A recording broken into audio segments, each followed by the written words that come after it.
నమస్కారం metro news కి స్వాగతం.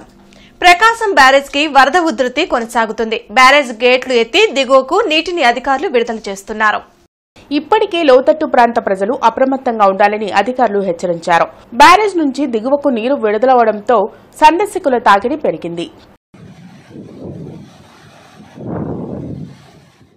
ప్రతి విద్యార్థి అందివచ్చిన అవకాశాలను సద్వినియోగం చేసుకుని చక్కగా విద్యను అభ్యసించాలని ఎమ్మెల్యే నసీర్ అహ్మద్ సూచించారు. ప్రభుత్వం సైతం విద్యాభివృద్ధికి ఎంతో కృషి చేస్తుందని అన్నారు.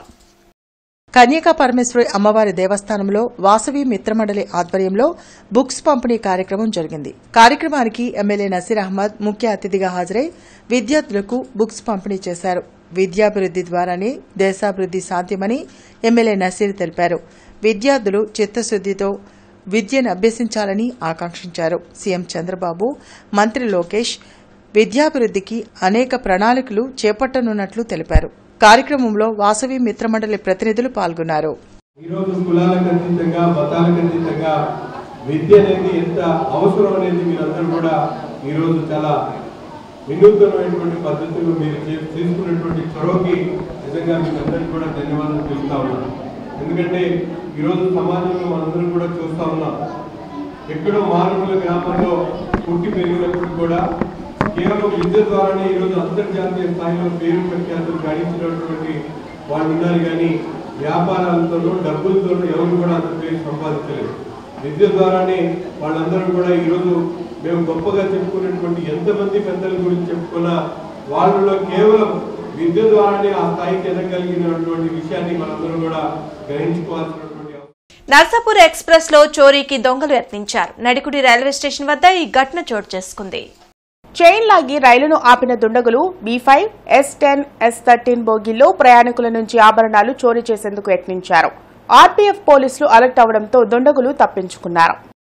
లక్ష్మీపురంలో ఫ్యాంటెక్ ల్యాబ్ అందుబాటులోకి వచ్చింది. కేంద్ర మంత్రి పెమ్మసాని చంద్రశేఖర్, ఎమ్మెల్యే భాష్యం ప్రవీణ్ దీన్ని ప్రారంభించారు. ఐటీ ఉద్యోగాలకు అవసరమైన సాఫ్ట్ స్కిల్స్ ను పెంపొందించి ప్లేస్మెంట్ కు ఫ్యాంటెక్ ల్యాబ్ కల్పించనుంది. నిరుద్యోగులు ఈ అవకాశాన్ని సద్వినియోగం చేసుకుని ఉన్నత ఉద్యోగాలు పొందాలని ఎమ్మెల్యే భాష్యం ప్రవీణ్ సూచించారు. బ్యాచ్ కు కేవలం 50 మంది మాత్రమే ఉంటారని, వారందరికీ ప్లేస్మెంట్ వచ్చాకే మరో బ్యాచ్ ను ప్రారంభిస్తామని ఫ్యాంటెక్ డైరెక్టర్ వెంకట్ తెలిపారు. కార్యక్రమంలో భాష్యం రామకృష్ణ, తిలక్, మరినేని పెరుమాళ్లు, సిరుపురపు శ్రీధర్ తదితరులు పాల్గొన్నారు.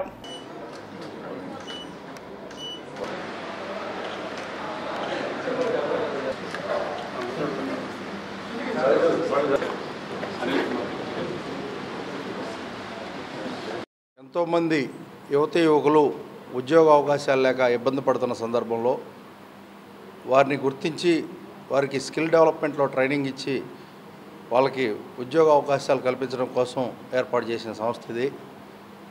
వీళ్ళు స్వచ్ఛందంగా ముందుకొచ్చి వీళ్ళకి దాదాపు కొన్ని దేశాల్లో సంస్థలు ఉన్నాయి. వాళ్ళు మన గుంటూరులో నేటివ్ ప్లేస్ ఇక్కడ కాబట్టి మళ్ళీ ఇక్కడికి వచ్చి కొంతమందికి అవకాశాలు కల్పిద్దామని ఈ సంస్థ ఏర్పాటు చేయటం చాలా ఆనందంగా భావిస్తున్నాను. ఈ అవకాశాన్ని అందరూ ఉపయోగించుకొని స్కిల్ డెవలప్మెంట్లో అవకాశాలను ఉపయోగించుకొని డెవలప్ అవుతారని ఆశిస్తున్నాను. ఫ్యాంగ్ అనేది చైనీస్ నేమ్ కాదండి. ఫ్యాంగ్ అనేది నాకు ఇన్స్పైరింగ్ కంపెనీస్ ఇవి.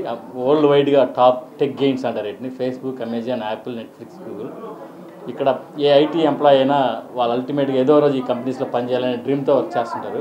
సో వాటికి కావాల్సిన స్కిల్స్ మామూలు ఆర్డినరీ స్కిల్స్ ఇందులో జాబ్ రాదండి. చాలా ఇంటర్వ్యూ ప్రాసెస్ కానీ వాళ్ళు ఎక్స్పెక్ట్ చేసే టెక్నాలజీస్ కానీ వెరీ స్ట్రాంగ్గా ఉంటాయి. సో దానికి కంపల్సరీ స్ట్రాంగ్ కోడర్ అయి ఉండాలి. సో అంతేకాకుండా లాస్ట్ 3 ఇయర్స్లో యూఎస్ వచ్చిన వాళ్ళు స్కిల్స్ చాలా తక్కువగా ఉంటాయండి. Both communication and technical skills. వాటన్నింటినీ మనం బెటర్గా ఇంప్రూవ్ చేయొచ్చు. పిల్లల్ని గైడ్ చేసి ఒక ప్రాపర్ వేలో ట్రైన్ చేసి మంచి ఐటీ ఎంప్లాయీస్గా వాళ్ళ కెరీర్ని స్టార్ట్ చేయించడానికి ఒక డెడికేషన్, ఒక ఇంటిగ్రిటీ, ఒక కమిట్మెంట్ తోటి ఈ ఫ్యాంటెక్ ల్యాబ్ అనే కంపెనీని గుంటూరులో ఓపెన్ చేసాము. వీళ్ళ ఒక మెయిన్ మోటో మీరు గమనించండి. ఒక బ్యాచ్లో అందరికీ ఉద్యోగాలు వచ్చిన తర్వాతనే ఇంకో బ్యాచ్ ప్రారంభిస్తున్నారంటేనే వీళ్ళ యొక్క మోటోని మీరు అర్థం చేసుకోవాలా. ఈ సంస్థ పెట్టినటువంటి నిర్వాహకులంతా కూడా అక్కడ యుఎస్లో బాగా సెటిల్ అయిపోయి మంచి మంచి ప్లేస్మెంట్స్ ఇస్తా కూడా ఒక మంచి అనుభవం ఉన్నటువంటి వ్యక్తులతో నడపడుతున్నటువంటి ఈ సంస్థ గుంటూరు ప్రాంత ప్రజలకు విద్యార్థులకు ఎంతో ఉపయుక్తంగా ఉంటుంది. ముఖ్యంగా గ్రామీణ ప్రాంతాల్లో ఉన్నటువంటి రైతువారీ వర్గంలో ఉన్నటువంటి వాళ్ళందరికీ కూడా చాలా చాలా ఉపయుక్తంగా ఉంటుందని చెప్పి నా యొక్క ఆలోచన. నేను కూడా ఒక ఆర్గనైజేషన్కి ఎగ్జిక్యూటివ్ డైరెక్టర్గా ఉన్నాను ఇంజనీరింగ్ కాలేజీకి. నాకే ఒక స్ఫూర్తిదాయకమైనటువంటి సంస్థ గుంటూరుకు వచ్చిందనేటువంటి ఆనందం నాకు కూడా కలుగుతుంది. మంగళగిరి జనసేన కేంద్ర కార్యాలయంలో ఎమ్మెల్యే పంచకర్ల రమేష్ వినతులు స్వీకరించారు. ప్రతి ఒక్కరి సమస్యను స్వయంగా విని ఎమ్మెల్యే అర్జీలను సంబంధిత శాఖలతో కలిసి పరిష్కారానికి కృషి చేస్తామని హామీ ఇచ్చారు. పలు విజ్ఞప్తులకు అక్కడికక్కడే ప్రభుత్వాధికారులతో మాట్లాడి పరిష్కరించారు. దశాబ్దాలుగా పరిష్కారానికి నోచుకొని పంచగ్రామాల భూ సమస్య పరిష్కరిస్తామని ఎమ్మెల్యే రమేష్ భరోసా ఇచ్చారు.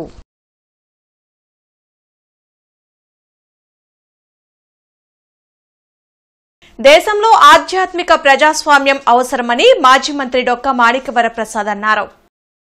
బ్రాడిపేటలోని సిపిఎం కార్యాలయంలో doctor BR Ambedkar literature foundation ఆధ్వర్యంలో కవి బి విల్సన్ అధ్యక్షతన సామాజిక తత్వవేత్త పారాయణ గురు పుస్తకావిష్కరణ కార్యక్రమం నిర్వహించారు.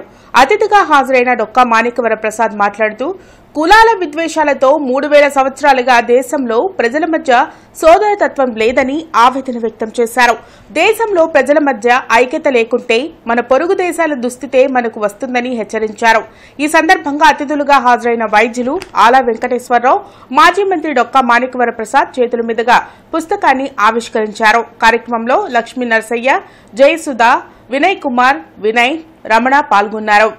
యాక్టివిటీస్ చేసినప్పుడే ఆ యొక్క నైపుణ్యం పెరుగుతుంటుంది. కాబట్టి వారు నారాయణ గురు గారు చెప్పినటువంటి ఆ విషయాలను కూడా మనం క్యారీ ఫార్వర్డ్ చేయాల్సినటువంటి అవసరం ఉంది. అట్లానే ఈరోజు యూత్ గురించి చెప్తాం. చాలా మంది పుస్తకాలు చదివే అలవాటు యూత్ లేదే. వాళ్ళకి మనం దగ్గర అవ్వాలంటే వాళ్ళ స్థాయికి మనం వెళ్ళాలి. వాళ్ళు మనకని అనుకోలేరు, మనకని ముందుగా. కాబట్టి వాళ్ళు ఈరోజు చూస్తుంది ట్విట్టర్లు, ఫేస్బుక్లు, వాట్సాప్లు. కాబట్టి మీరు కూడా ఈ బుక్ లో ఉన్నటువంటి కొటేషన్స్ రోజుకి ఒకటి నారాయణ గురు గారికి ఫోటో వేసి ఆ కింద ఒక కొటేషన్ రోజు ఒకటి షేర్ చేయండి. ఆ షేర్ చేసేదంటే ఆ తత్వం మొత్తం కూడా ఒక సంవత్సరం మొత్తం నేర్చుకుంటారు. రోజు ఒక్క పాయింట్. ఎందుకంటే ఒక వారం రోజుల క్రితం ఇదే వేదిక మీద ఒక సభలో మాట్లాడారు. అక్కడ అంతా 50 నుంచి 70 ఏళ్ల వరకు ఉన్న వాళ్ళు ఉన్నారు. ఇదే అనుకున్నాం, ఆ రోజు ఇదే పాయింట్ అన్నాను నేను. మనం యూత్ ఎవరు కనపడలేదు. అంటే అన్ని చోట్ల పాత ముఖాలే కనపడుతూ ఉంటాయి. ఇవాళ పాత ముఖాలతో పాటు లేత ముఖాలు కూడా కనపడతాయి. అది చాలా సంతోషం కలిగించేటటువంటి విషయం. కూడు చాలని కూలి ఓరన్న దొరల కుక్కలే నయమురా కూలన్న. ఈ పద్యం కాదు, పాట. పద్యం వస్తుంది, మధ్యలో వస్తుంది. ఎందుకంటే మనది నాజర్ ప్రోగ్రాం పెద్ద ఎత్తున జరగబోతుంది త్వరలో. జీటీ రోడ్లోని ఫోనిక్స్ మాల్లో గోఫు దాబా ప్రారంభమైంది. నూతనంగా ఏర్పాటు చేసిన వెజిటేరియన్ రెస్టారెంట్ను MLA Galla Madhavi, film producer AM Ratnam ప్రారంభించారు. గుంటూరు నగరాన్ని అన్ని విధాలా అభివృద్ది చేస్తామని ఎమ్మెల్యే గల్లా మాధవి తెలిపారు. ఇప్పటికే 5 స్టార్ హోటల్తో పాటు అనేక కంపెనీలు గుంటూరులో ఏర్పాటయ్యాయని చెప్పారు. నవంబర్లో పవన్ కళ్యాణ్ హరిహర వీరమల్లు మూవీ విడుదల చేయనున్నట్లు ఏఎం రత్నం తెలిపారు. ఈ కార్యక్రమంలో ఉగ్గిరాల సీతారామయ్య, దాసరి రాము, మార్కండేయులు తదితరులు పాల్గొన్నారు. గూఫు దాబా కొత్తగా ఓపెన్ చేసుకున్నారు. ప్యూర్ వెజ్ వీరు అందిస్తూ ఉన్నారు. అండ్ బెంగళూరులో వీరి ఫ్రాంచైజీస్ ఉన్నాయన్నారు. So very big congratulations to all the team అండి. చాలా సక్సెస్ఫుల్గా మీరు రన్ చేయాలి అని చెప్పి కోరుకుంటూ ఉన్నాను. అండ్ ప్యూర్ వెజ్తో ఈవెన్ వంట మాస్టర్లతో సహా అక్కడ ఉన్న స్టాఫ్తో సహా నాన్ వెజ్ తినకుండా చేస్తాము మేము. వారు కూడా బయటే తినాల్సిందిగా చూస్తాము. అంత ప్యూర్ హైజీనిక్ వెజ్ మేము మెయింటైన్ చేస్తున్నామని చెప్పడం జరిగింది. So all the vegetarians happily can come to this and you can enjoy your food అండి. అండ్ మోర్ ఓవర్ వీరి ఫుడ్ కోర్ట్ గురించి చెప్పాలంటే ఆల్రెడీ నేను ఇక్కడ టేస్ట్ చేస్తున్నాను. బిర్యానీస్ కానివ్వండి, ఇక్కడ మిగతా ఇతరత్ర వేరేవి కూడా హ్యాంగ్ అవుట్ కానివ్వండి, నిజంగా ద టేస్ట్ ఈజ్ ఆథెంటిక్. కాబట్టి మీరు గూఫు దాబా దగ్గరికి రావచ్చు హ్యాపీగా. ఫుడ్లో నో డౌట్, టేస్ట్లో నో డౌట్ అని నేను చెప్పచ్చు. ఇవాళ ప్యూర్ వెజిటేరియన్ ఎవరైతే శాఖాహారులు ఉన్నారో వాళ్ళందరికీ, ఈవెన్ వంట చేసేవాళ్ళు, వర్కర్స్ అందరూ వెజిటేరియన్ పీపుల్ని సెలెక్ట్ చేశారని చెప్పారు. సో చాలామంది ఉంటుంది, కలపడం ఉంటుంది, ఏదో చేస్తారు. ప్యూర్ వెజిటేరియన్ జైన్స్ అందరూ అలాగే చాలా ప్యూర్గా వెజిటేరియన్గా ఉంటారు. అలాంటి వాళ్ళకి ఇది అందుబాటులో ఉంటుంది. పైగా గుంటూరులో మాల్ రావడం ఫస్ట్ టైం అని చెప్పారు. సో ఇందులో థియేటర్స్ ఉన్నాయి, ఫుడ్ కోర్ట్స్ ఉన్నాయి, పైన ఫ్లోర్లో గేమ్స్ ఉన్నాయి. సో ఈ మాల్కి వచ్చిన గుంటూరుకి ప్రసిద్ధి అవ్వబోతుంది త్వరలో. సో మీరందరూ ఇక్కడికి వచ్చి ఎంజాయ్ చేయొచ్చు. సో వెజిటేరియన్ తినే వాళ్ళకి ఈ రెస్టారెంట్ పర్టికులర్గా. మెగా సూర్య ప్రొడక్షన్స్ బ్యానర్ పై పవన్ కళ్యాణ్ హీరోగా నటించిన హరిహర వీరమల్లు చిత్రం నవంబర్ నెలలో విడుదల కానుంది. ఈ మేరకు చిత్ర నిర్మాణం, విడుదల ఏర్పాట్ల గురించి నిర్మాత ఏఎం రత్నం ఆదివారం గుంటూరులో మీడియాకు వెల్లడించారు. నిధి అగర్వాల్ హీరోయిన్ గా, బాబీ డిఎల్ వంటి ప్రముఖ నటీనటులు హరిహర వీరమల్లు సినిమాల్లో నటించారని చెప్పారు. ఈ చిత్రం అన్ని వర్గాల ప్రేక్షకులను తప్పకుండా ఆకట్టుకునే విధంగా ఉంటుందని తెలిపారు. జ్యోతి కృష్ణ, జాగర్లమూడి రాధాకృష్ణ హరిహర వీరమల్లు సినిమాకు దర్శకత్వం వహించారని ఏఎం రత్నం పేర్కొన్నారు. గుంటూరు కానీ వెరీ రేర్గా వస్తున్నాను. ఇప్పుడు తరచూ విజయవాడ గుంటూరు రావడం జరుగుతుంది. ఎందుకంటే ఒకసారి కళ్యాణ్ గారు ఇక్కడ నా షూటింగ్లు కానీ మిగతా కానీ ఇక్కడ ఆంధ్రాలోనే చేస్తాం, ప్రొడ్యూసర్లు కూడా ఇక్కడికి వచ్చి చేస్తారని ఆల్రెడీ అనౌన్స్ చేశారు. మేము కూడా కమిట్ చేసాం. సో అందుకని మా హరిహర వీరమల్లు త్వరలో ఫినిషింగ్ పార్ట్ అంతా ఇక్కడే ఈ పరిసర ప్రాంతాల్లో, ఇక్కడ గుంటూరులోనే, మంగళగిరి ఈ ప్రాంతాల్లోనే ఫినిష్ అయిపోతున్నాం. ఈ సంవత్సరాంతంలోపు సినిమా రిలీజ్ అవుతుంది. విశాఖపట్నం కోఆపరేటివ్ అర్బన్ బ్యాంక్ ఆధ్వర్యంలో బ్యాంకు సభ్యుల పిల్లలకు ప్రతిభా పురస్కారాల ప్రదానోత్సవాన్ని నిర్వహించారు. ఏటుకూరు రోడ్ 1 టౌన్ బ్రాంచ్లో నిర్వహించిన ఈ కార్యక్రమానికి బ్యాంకు డైరెక్టర్స్ జేబీ సత్యనారాయణమూర్తి ముఖ్య అతిథిగా పాల్గొని ప్రసంగించారు. ఈ కార్యక్రమంలో పాల్గొన్న ప్రముఖ chartered accountant PV Mallikarjuna Rao, Kennedy విద్యా సంస్థల అధినేత Srikanth, bank directors Chinnam Koteswararao, zonal manager Subrahmanyam, branch manager Sivanarayana, Bulli Kumar, AITC నగరాధ్యక్షులు రావుల అంజుబాబు, సభ్యుల తల్లిదండ్రులు తదితరులు పాల్గొన్నారు.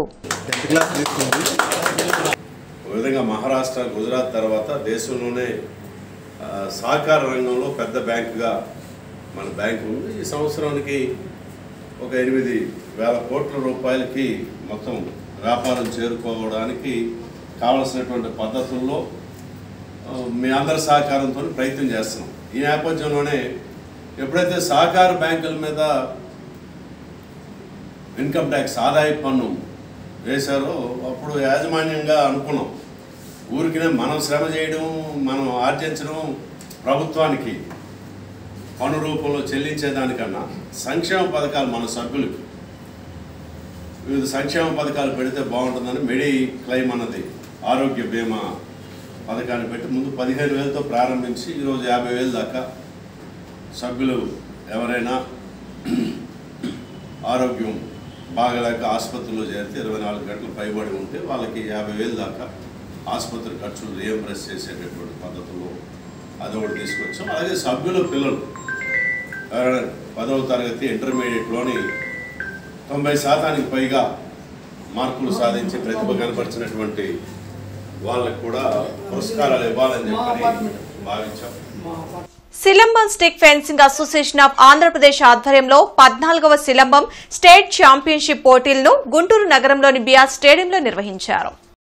5 జిల్లాలకు చెందిన సుమారు 200 మంది విద్యార్థులు ఈ ఛాంపియన్షిప్ పోటీలకు హాజరయ్యారు. ఈ సందర్భంగా silambam stick fencing association of Andhra Pradesh state general secretary DS Christopher మాట్లాడుతూ ఆత్మరక్షణ విద్యలో సిలంబం అత్యంత ప్రాధాన్యత కలిగిన క్రీడ అని తెలిపారు. కేంద్ర రాష్ట్ర ప్రభుత్వాలు సిలంబం క్రీడను పాఠశాలల్లో ప్రవేశపెట్టాలని, సిలంబం క్రీడకు తమ వంతు ప్రోత్సాహం అందించాలని ఆయన విజ్ఞప్తి చేశారు. Silambam stick fencing association of Andhra Pradesh organising secretary Ashok Babu మరియు సిబ్బంది ఈ పోటీల్లో పాల్గొన్నారు. ప్రతి సంవత్సరం స్టేట్ లెవెల్లో, జాతీయ స్థాయిలో, ఇంటర్నేషనల్ స్థాయికి కూడా ఈ సిలంబాన్ని ఆంధ్రప్రదేశ్ సిలంబం అసోసియేషన్ తరఫున పంపించడం జరిగింది.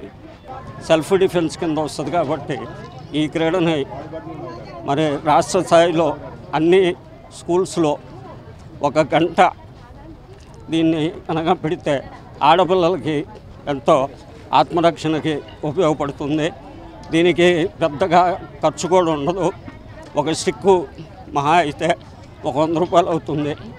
ఆ 100 రూపాయలతోటి ఆ బాలిక తన మానవ ప్రాణాలని కాపాడుకోగలుగుతుంది. Learning Karasamu helps in your daily life. You can also learn defensive methods by learning Karasamu. So let us all learn Karasamu and live a healthy life. We must learn Karasamu for a healthy and secure life to protect ourselves. Thank you. Deputy CM Pawan Kalyan నిర్ణయంతో రాష్ట్ర వ్యాప్తంగా ప్రతి గ్రామంలో ప్రతి స్కూల్లో August 15న స్వాతంత్ర దినోత్సవ వేడుకల్ని నిర్వహించనున్నట్లు జిల్లా జనసేన పార్టీ అధికార ప్రతినిధి ఆళ్ల హరి తెలిపారు. ఈ సందర్భంగా ఆళ్ల హరి మాట్లాడుతూ స్వాతంత్ర దినోత్సవం వేడుకల నిర్వహణకు గతంలో ఎన్నడూ లేని విధంగా 5,000 లోపు ప్రజలున్న గ్రామాలకు 10,000 రూపాయలు, అంతకంటే ఎక్కువ మంది జనాభా ఉన్న గ్రామాలకు 25,000 రూపాయల నిధులను సర్పంచులకు కేటాయించిన డిప్యూటీ సీఎం పవన్ కళ్యాణ్పై రాష్ట్ర నలుమూలల నుంచి ప్రశంసల జల్లులు కురుస్తున్నాయని ఆనందం వ్యక్తం చేశారు. పవన్ కళ్యాణ్ లాంటి మహోన్నతమైన నాయకుడి బాటలో నడుస్తున్నందుకు ప్రతి క్షణం గర్వపడుతున్నామని అన్నారు. పర్యావరణ పరిరక్షణలో భాగంగా ప్లాస్టిక్ తోరణాలకు బదులుగా నూలుతో, క్లాత్తో చేసిన వాటినే వాడదామని అన్నారు. స్వాతంత్ర పోరాట యోధుల త్యాగాలు తెలిసేలా విద్యార్థులకు వ్యాసరచన, క్విజ్ పోటీలు నిర్వహించడం ముదావహమని అన్నారు. పంచాయతీరాజ్ శాఖ మంత్రిగా ఉన్నటువంటి పవన్ కళ్యాణ్ గారు సర్పంచులకి స్వాతంత్ర వేడుకలు జరుపుకోవడానికి 10,000 రూపాయలు కేటాయించడం, అలాగే మేజర్ పంచాయతీలకి 25,000 రూపాయలు కేటాయించడం చాలా సంతోషకరమైన విషయం, చాలా స్ఫూర్తివంతమైన విషయం. ఎప్పుడైతే సర్పంచులకి నిధులు అందినాయో అప్పుడు స్వచ్ఛందంగా ప్రతి పల్లెలో, ప్రతి గ్రామంలో, ప్రతి స్కూల్లో, ప్రతి వీధిలో కూడా స్వాతంత్ర జెండా, జాతీయ పతాకం రెపరెపలాడే విధంగా ప్రజలు నిర్ణయం తీసుకుంటారని చెప్పి తెలియజేస్తాం. అలాగే ఆయన ఇంకొక మంచి నిర్ణయం తీసుకున్నారు. ఎన్ని త్యాగాలు చేశారో, ఎన్ని బాధలు పడ్డారో వాటన్నిటినీ కూడా ప్రజలకు విద్యార్థి స్థాయిలోనే వాళ్ళకి తెలియాలని చెప్పేసి వ్యాసరచన పోటీలు కానివ్వండి, క్విజ్ పోటీలు కానివ్వండి, అలాగే ఆటల పోటీలు కానివ్వండి, వీటన్నిటిని కూడా విద్యార్థులకు చెప్పాలని. ఈ నెల 15న స్వాతంత్ర దినోత్సవం సందర్భంగా ప్రధాని మోడీ పిలుపు మేరకు ప్రతి ఇల్లు, వ్యాపార సంస్థలు అన్నిటిపై 13 నుండి 15వ తేదీ వరకు జాతీయ జెండా ఎగురవేసి హరఘర్ తిరంగా అభియాన్లో భాగస్తులు కావాలని సోషల్ మీడియాలో ఫోటోలు పెట్టాలని బీజేపీ పదాధికారి కొక్కెర శ్రీనివాస్ యాదవ్ తెలిపారు. 12 నుంచి 14వ తేదీ వరకు కూడాను ఏదైతే స్వాతంత్ర సమరయోధులు, జాతీయ నాయకుల విగ్రహాలని క్లీన్ చేసుకోవటం, శుభ్రం చేసి స్వచ్ఛ భారత్ చేయటం, ఆ తర్వాత 13 నుంచి 14వ తేదీ ఆ 2 రోజుల్లో మనకి దేశం కోసం బలిదానం కాబట్టినటువంటి వాళ్ళ యొక్క నివాళులు అర్పించడం, వాళ్ళని కలవడం, ఆ యొక్క కుటుంబ సభ్యులు కలవడం, అలాగే అమరవీరుల యొక్క స్తూపాలను మనం నివాళులు అర్పి ఇవన్నీ చేయాలని ప్రత్యేకంగా కోరుకుంటున్నాం. మల్లైలింగం భవన్లో డిఎస్ రామచంద్రరావు సంస్మరణ సభ జిల్లా కార్యాలయ కార్యదర్శి వి రమణ అధ్యక్షతన నిర్వహించారు. ఈ సందర్భంగా పార్టీ ప్రజా సంఘాల నాయకులు, కార్యకర్తలు పాల్గొని నివాళులర్పించారు. ఈ సందర్భంగా సిపిఐ రాష్ట్ర సహాయ కార్యదర్శి ముప్పళ్ల నాగేశ్వరరావు మాట్లాడుతూ నేర్చుకునే, కొత్తగా తెలుసుకునే యువ కమ్యూనిస్టులైనా, ఏ ఇతర ప్రజారంగాల కార్యకర్తలైనా వారికి కామ్రేడ్ రామచంద్రరావు ఒక ట్రైనింగ్ స్కూల్ లాంటి వారని అన్నారు. కామ్రేడ్ రామచంద్రరావు మరణం ఎంతో బాధాకరమని, వారు మన మధ్యన లేకపోవడం పార్టీకి తీరని లోటని అన్నారు. వారి మృతికి సంతాపాన్ని తెలియజేస్తూ వారి కుటుంబానికి ప్రగాఢ సానుభూతిని తెలిపారు. ఈ కార్యక్రమంలో ఇట్టా జాతీయ కార్యదర్శి గని, ఆంధ్రప్రదేశ్ రైతు సంఘం జిల్లా కార్యదర్శి పచ్చల శివాజీ, ఏఐటీయూసీ జిల్లా కార్యదర్శి మేడ హనుమంతరావు, ఏఐఎస్ఎఫ్ జిల్లా కార్యదర్శి బందెల నాసర్జీ, ఏఐవైఎఫ్ జిల్లా అధ్యక్షులు జంగాల చైతన్య, నగర కార్యవర్గ సభ్యులు జి సురేష్ బాబు, బండారపు యశ్వంత్ తదితరులు పాల్గొన్నారు. 29 రాష్ట్రాలలో ఢిల్లీ నుండి ఇక్కడ దాకా ఎంతోమంది ఆఫీస్ సెక్రటరీలుగా పనిచేశారు. వారందరిలో ఒకరిద్దరు ప్రత్యేకంగా పేర్కొనదగిన వారు ఉంటే అందులో తొలి వ్యక్తి కామ్రేడ్ రామచంద్రరావు గారు. అలాగే ఎవరైనా మాట్లాడుకొని మనకి ఎక్కడన్నా నిరాశ నిస్పృహలతో తొట్టుపడుతూ ఒక మాట మాట్లాడితే దాన్ని వెంటనే సరిచేసి ఒక కమ్యూనిస్టు చైతన్యంతో ఎలా ఉండాలో, ఎలాంటి పరిస్థితుల్లో కూడా నిరాశవాదానికి ఆస్కారం లేని విధంగా వారు మాట్లాడేవారు. ఆకలితోటి ఎవరున్నా హక్కున చేర్చుకొని వాళ్ళు మంచి మాటలతో చెప్పి వాళ్ళ ఆకలి కూడా తీర్చి వాళ్ళకు ఉన్నటువంటి అనేక సందేహాలను కూడా నివృత్తి చేసేటటువంటి మహా వ్యక్తి రామచంద్రరావు గారు. తనకు ఓపిక ఉన్నంత కాలం ఆఫీసు కార్యాలయ కార్యదర్శిగా పనిచేయడంతో పాటు కార్యకర్తలకి అవసరమైనటువంటి సహాయ సహకారాలని ఆర్థికంగా కానీ ఆలోచన పరంగా కానీ అనేక రూపాల్లో అందించినటువంటి ఉత్తమ కార్యాలయ కార్యదర్శి. ఆయన వృత్తి నిజంగా కమ్యూనిస్టు ఉద్యమానికి తీరని. బ్రాడీపేటలోని SHO భవన్లో service health organisation, hypertension diabetic club, మానవతా స్వచ్ఛంద సేవా సంస్థ సంయుక్తంగా నిర్వహించిన ప్రోస్టేట్ గ్రంథి వ్యాధులు, లక్షణాలు, నివారణ చర్యలు అనే అంశంపై అవగాహన సదస్సు నిర్వహించారు. ఈ ఉచిత వైద్య శిబిరంలో డాక్టర్ ఖాద్రి పాల్గొని ప్రసంగించారు. కార్యక్రమానికి సర్వీస్ హెల్త్ ఆర్గనైజేషన్ వ్యవస్థాపకులు డాక్టర్ టి సేవాకుమార్ అధ్యక్షత వహించారు. ఒక్కొక్కసారి ఈవెన్ 70-80 ఏళ్ళ వాళ్ళు కూడా ఏమి సిమ్టమ్స్ ఉండకపోవచ్చు. కొంతమందికి ఎర్లీగా 45, 40s, 40-45లోనే సిమ్టమ్స్ మొదలవచ్చు. ఈ బినైన్ ప్రాస్టేట్ అంటే బినైన్ అంటే క్యాన్సర్ కానిది, బినైన్ ప్రాస్టేట్ ఈ ఎన్లార్జ్మెంట్ అనేది, ప్రాస్టేట్ ఎన్లార్జ్మెంట్ అనేది ముందు రాత్రి పూట ఎక్కువగా నిద్ర లేవడం, పాస్ పోయడానికి ఇది మొదటి సమస్య. యాక్చువల్ ఈ సమస్య ఎవరైతే గ్రహిస్తారో, ఎవరైతే గ్రహించి త్వరగా వస్తారో వాళ్ళకి ట్రీట్మెంట్ మెరుగ్గా ఉంటుంది. చాలా మంది వయసు మీరే కొద్దీ ఒక 60-65 వచ్చినప్పుడు రాత్రి 3-4 సార్లు లేవడం జరుగుతూ ఉంటుంది సాధారణంగా. ఇది ఏముందిలే వయసు మీద వచ్చిందిలే అని చాలా మంది నిర్లక్ష్యం చేస్తూ ఉంటారు. ఇంకొకటి ఏంటంటే పాస్ కూడా క్రమేపీ పెద్ద వయసులో వచ్చేసరికి కొంచెం స్లో అవడం. ప్రయాణికుల రద్దీ దృష్ట్యా ఈ నెల 13, 14, 15, 16 తేదీల్లో 4 ప్రత్యేక రైళ్లను గుంటూరు మీదుగా నడపనున్నట్లు దక్షిణ మధ్య రైల్వే CPRO A శ్రీధర్ తెలిపారు.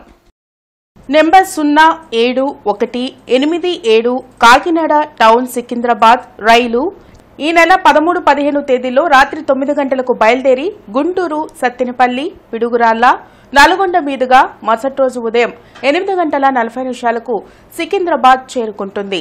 నెంబర్ 071888 సికింద్రాబాద్ కాకినాడ టౌన్ ప్రత్యేక రైలు ఈ నెల 14, 16 తేదీల్లో సాయంత్రం 6:20 బయలుదేరి గుంటూరు, సత్తెనపల్లి, పిడుగురాళ్ల, నల్గొండ మీదుగా తిరిగి ప్రయాణమై మరుసటి రోజు ఉదయం 7:10 కాకినాడ టౌన్ కు చేరుకుంటుందని CPRO పేర్కొన్నారు.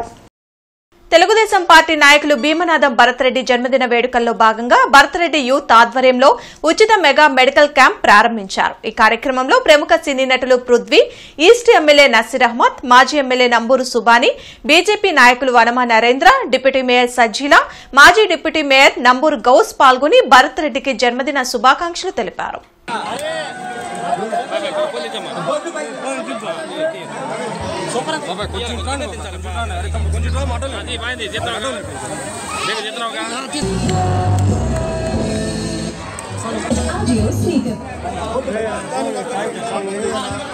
జిల్లా జాయింట్ కలెక్టర్ భార్గవ తేజ నాగార్జున విశ్వవిద్యాలయంలో ఉన్న సర్వే పరీక్షా కేంద్రాన్ని ఆకస్మికంగా తనిఖీ చేసి పరిశీలించారు. ఈ పరీక్షకు గాను అన్ని జిల్లాల నుండి 1093 గాను 943 మంది రెవెన్యూ ఉద్యోగులు హాజరయ్యారు. రేపు గుంటూరు నగరపాలక సంస్థ కార్యాలయంలో ప్రజా ఫిర్యాదుల పరిష్కార వేదిక కార్యక్రమాన్ని నిర్వహించనున్నట్లు నగరపాలక సంస్థ కమిషనర్ S హరికృష్ణ తెలిపారు. ఈ సందర్భంగా ఆయన మాట్లాడుతూ ఉదయం 10 గంటల నుండి మధ్యాహ్నం 1 గంట వరకు ప్రజలు తమ సమస్యలపై అర్జీలు అందించవచ్చునని, ఈ అవకాశాన్ని సద్వినియోగం చేసుకోవాలని తెలిపారు. ఈ వార్తలింతటితో సమాప్తం. నమస్కారం.